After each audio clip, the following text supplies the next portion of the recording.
Hello tout le monde, je vous retrouve aujourd'hui pour nourrir, hydrater vos cheveux si vous voulez faire votre propre masque maison, donc c'est parti.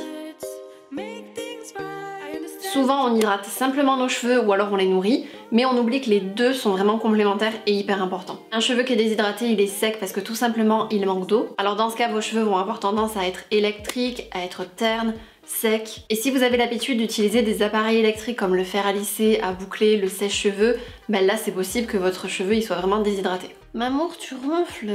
Viens faire dodo là.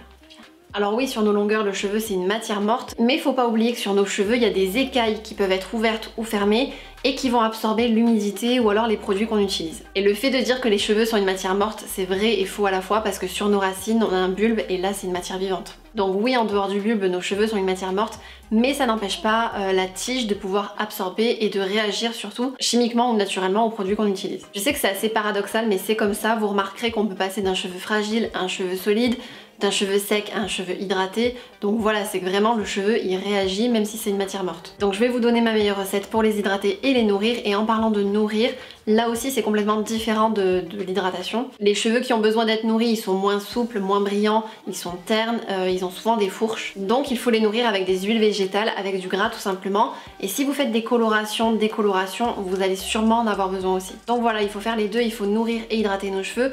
Par contre, on a besoin de savoir comment il réagit et savoir quelle est leur porosité. Ça veut dire est-ce qu'ils sont perméables ou non, est-ce que les écailles sont fermées ou ouvertes naturellement. Il faut vraiment que vous connaissiez la perméabilité de vos cheveux pour savoir s'il va absorber ou non les produits que vous allez utiliser. Pour savoir ça, c'est plus facile que ce que vous pouvez penser, et du coup j'ai fait une vidéo test à ce sujet, donc n'hésitez pas à aller faire le test une fois que vous avez vu cette vidéo ou alors à revenir après sur cette vidéo. C'est ultra simple, il suffit de prendre des cheveux à vous, de les mettre dans un verre d'eau et vous allez savoir s'ils sont poreux, peu poreux, enfin voilà, vous allez connaître la perméabilité de vos cheveux. Donc c'est dans le point info ou alors dans la barre d'infos. Concernant le masque capillaire, maintenant pour les hydrater, j'utilise du gel d'aloe vera pur. J'achète la tige de la plante que je retrouve en magasin bio. À partir de cette tige, je prends un morceau, je vais la peler et ensuite je vais prendre l'intérieur de la tige pour pouvoir le mixer et pour garder que la pulpe. Le reste de la tige, je la protège avec un film plastique ou alors du papier aluminium. Je mets ma feuille au frigo et je peux l'utiliser jusqu'à 2 semaines, donc c'est top.